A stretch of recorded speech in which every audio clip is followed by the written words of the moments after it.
President Obama visited Yosemite National Park this weekend and used that opportunity to scold Congress for their so-called inaction on climate change. Climate change is no longer a threat, the president claimed. It's a reality. Take a look. The idea that these places that sear themselves into your memory could be marred or lost to history, that's to be taken seriously. We can't treat these things as something that we deal with later, that it's somebody else's problem. Because the parks belong to all of us. This planet belongs to all of us. It's the only one we've got. And we can't give lip service to that notion, but then oppose the things that are required to protect it. Joining me now is publisher of ClimateDepot.com and producer of the climate realism documentary, Climate Hustle, Mark Morano. Mark, good to see you again. Hi, Liz. Happy to be back. All right, so the president, as we heard, threatened that climate change is no longer a threat in and of itself, but it's a reality. He said soon there's going to be no more glaciers, there's going to be no more Joshua trees at Joshua Tree National Park, which incidentally is just an hour or so away from where I am right now. And it is coming to fruition because, Mark, there are some rats in Australia that have gone extinct. This is a terrible tragedy to our nation and the world. Well, there's many things going on here. First of all, there's his claims about the scientific evidence and different things, and you mentioned that rat. That is being laughed at by people who study animals at this point, and many scientists, because they're claiming that one species of rat was impacted by climate change in one location on the planet. This is where they're just getting wackier and wackier with these claims, and many scientists are already debunking that claim. In terms of what President Obama is talking about, he implied the Statue of Liberty would be underground. Actually, at my website, I put a picture of the Planet of the Apes, the famous one where Charlton Heston finds the Planet of the Apes hundreds of years, the Statue of Liberty hundreds of years in the future lying on its side by the ocean. This is the stuff of science fiction.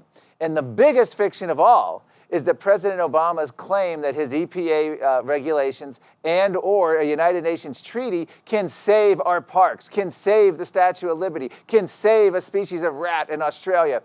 This is just the height of what I call medieval witchcraft. And what President Obama it's missing every single time is they always claim that they've solved global warming. They claim they solved it when we had the EPA climate regulations put into effect. They claim they solved it when we had the UN climate treaty signed just recently in April. How many times can we solve global warming? How many times do we have to keep warning about it when they keep passing more and more solutions? They still keep acting as though we must solve it. I don't understand it.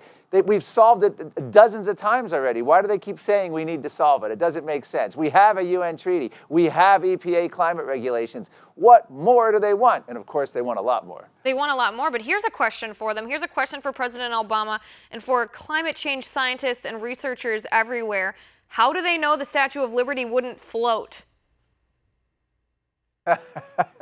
That's right. You always have all these claims, and then who knows? I don't know that it's a very good question. I believe it's not even sure what it's made of, to tell you the truth. If it's all stone or if it's an alloy of some kind. No, I have no idea. I was just kidding. On that Statue of Liberty. All right. President Obama also talked you about might be onto something. You might be onto something.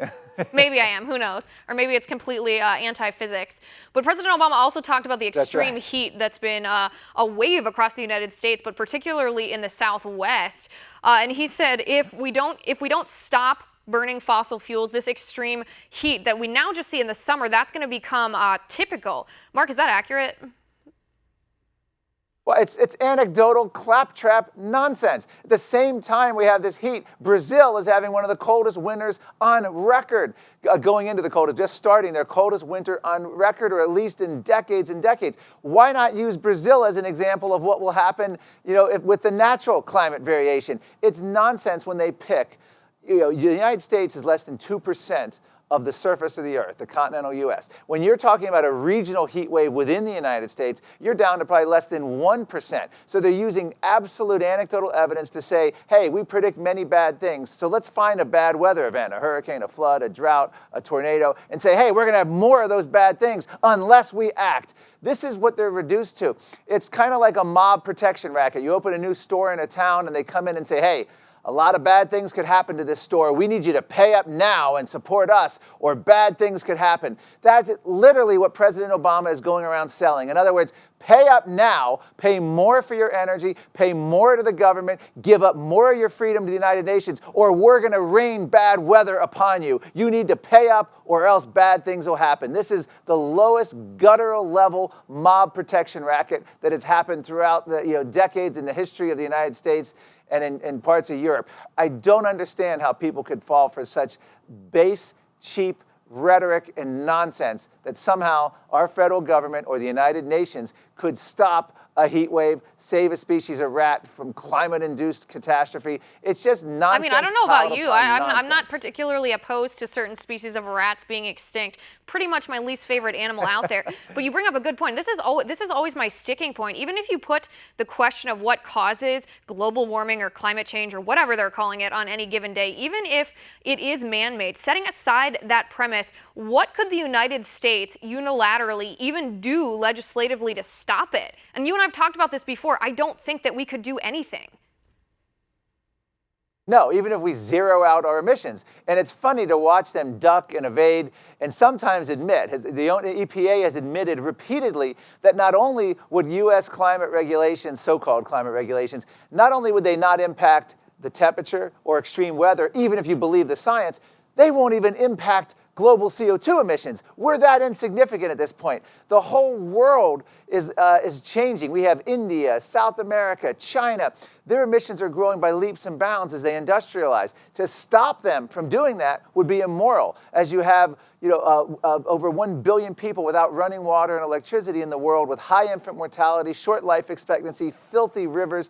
They don't have the benefits of carbon-based energy. And to deny them that based on baseless climate fears is immoral. And that's ultimately, and that brings us, you mentioned Climate Hustle at the beginning. Our film's coming out DVD this August. You can go to climatehustle.com. Finally on DVD, so we all can see it everywhere. That's right. Yes, you'll be to see it. But we actually delve into these exact issues. I call it climate astrology because it's essentially politicians claiming they can control and predict the weather.